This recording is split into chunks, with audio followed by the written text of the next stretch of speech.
किस्त नंबर 6। भुट्टो के आखिरी अयाम पाकिस्तान के साबिक वजीर आजम की जेल में सिक्योरिटी पर मामूर कर्नल रफ़ी अल-दीन की तहलका खेज याददाश्तें। किस्त नंबर 6। वक्तन फ़वक्तन जब भी ज़रूरत पड़े जेल का डॉक्टर भुट्टो साहिब के इलाज के लिए हाजिर रहता था।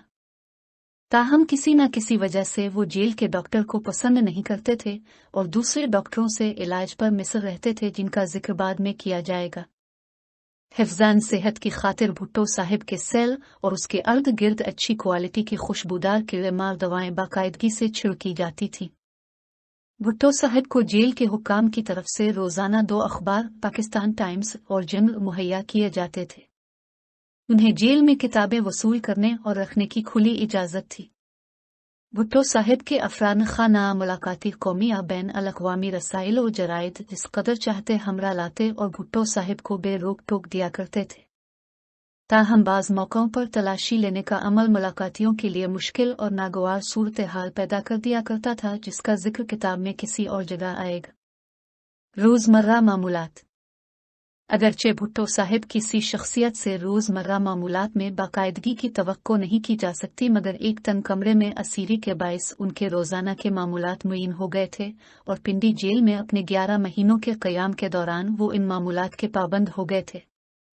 वो रात देर तक जागते रहते और दिन चढ़े सोकर उठते थे। मौसम गर्मा में वो अमूमन 8 सुबह बेदार होते और मौसम सरमा में 9 साढ़े 9 बजे जागते थे। चाय की एक प्याली पीने के बाद वो शेविंग कंठ तलब करते।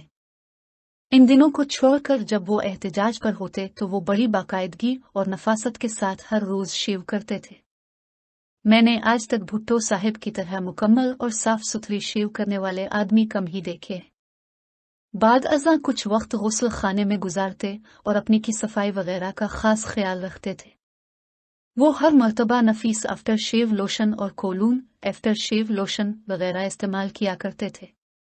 चार्ली कोलून और शालीमार, चार्ली क्लोन और शालीमार उनके पसंदीदा तरीन इतरियात में से थे। वो बिलमूम गहरे रंगों के शलवार कार्ती में मलबूस रहना पसंद करते थे और सियाह रंग के हल्की पेशावरी चप्पल पहनते थे। सर्दियों में सेनेट माइकल की हल्की बादामी रंग जर्सी ही पहना करते थे।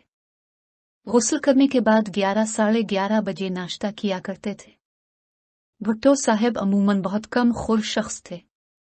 आमतौर पर उनका नाश्ता डबल रोटी के 1 या 2 टुकड़ों पर मुश्तमिल होता था, जिन पर मक्खन शाज़ो नादिर और कभी कबेरे हल्का सा जाम लगाया जाता था। बस ये 2 लुक़मे और काफ़ी चाय की 1 प्याले। अलबत्ता वो कभी कभार सिर्फ 1 आध उबला हुआ अंडा भी खा लिया करते थे। कई दफा तो वो सिर्फ चाय या काफी के साथ 1 आध बिस्कुट ही पर इक्तफा कर लेते थे।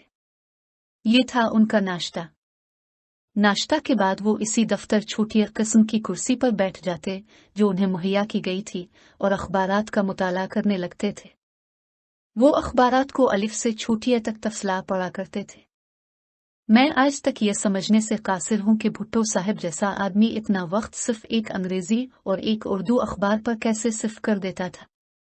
उनकी बेगम और बेटी उनके लिए टाइम न्यूज़ वीक और दूसरे रसाइल और जराइद लाया करती थी। मैं उनके मुताला की आदत पर हैरान होता था कि वो बड़े इन्हिमाक के साथ पढ़ने में मसरूफ रहते थे। वक्तन फ़वक्तन वो मुताला के दौरान चाय या काफ़ी का 1 आध प्याला तलब करते थे। कभी कभी तो वो दोपहर का खाना सिरे से खाया ही नहीं करते थे और उसके बदले सिर्फ चाय या काफी और 1-2 बिस्कुट पर गुजारा कर लेते थे। वो अमूमन दोपहर का खाना 2-3 बजे खाया करते। दोपहर के खाने के बाद वो बिस्तर पर दराज हैकर सिगार पीते और जागते रहते। उन्हें दोपहर के वक्त सोने की आदत बिल्कुल नहीं थी। इस तरह लेटे लेटे वो किताबों और रिसालों के मुताला में महव रहते, यहाँ तक कि उनके वकला आ जाते। वकला ने सुप्रीम कोर्ट से भुट्टो के साथ बहस ओतम्स के लिए सहन में बैठने की इजाजत ले रखी थी। वकला का नुक्ताए नजर यह था कि भुट्टो साहिब की कोठरी में गुफ्तगू को टेप करने के आलात पोशीदा तौर पर नस्ब हैं और ऐसे आलात की मौजूदगी में वो मुकदमा के कानूनी पहलुओं पर गुफ्तगू नहीं करना चाहती। सुप्रीम कोर्ट ने वकला के अंदेशों के पेश नजर उन्हें बाहर सहन में बैठकर गुफ्तगू की इजाजत दे दी थी। यूं भी वो शाम टहलई के लिए निकलते थे, इसलिए वकला के साथ भी सहन में बातचीत करते थे। इस बातचीत के दौरान चाय के 1-2 दूर जरूर चलते। गुरूर आफ्ताब के बाद उन्हें कोठरी में आना पड़ता, जहां आतु पढ़ने में अपना वक्त गुजारते या लिखने में मुकदमा के निकात पर गौर व फिक्र में। जनवरी 1979 के बाद इस मामूल में खुसूसियत के साथ ज्यादा बाकायदगी पैदा हो गई थी। रात का खाना वो जरा देर से अमूमन 9 से 10 बजे के दरमियान खाती और 12 बजे रात इसके बाद सोते। भुट्टो साहिब के पसंदीदा खानों की तफसील ये है।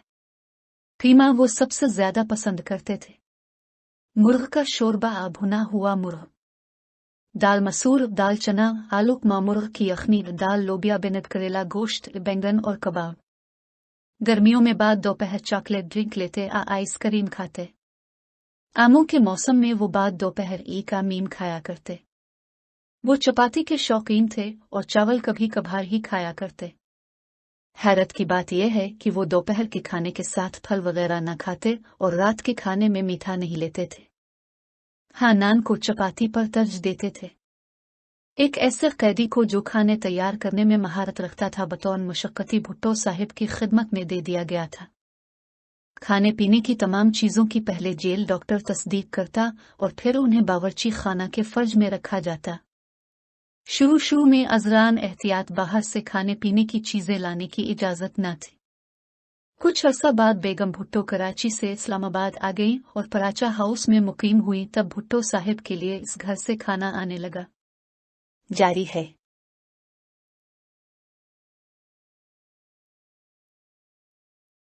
For more videos, subscribe our channel.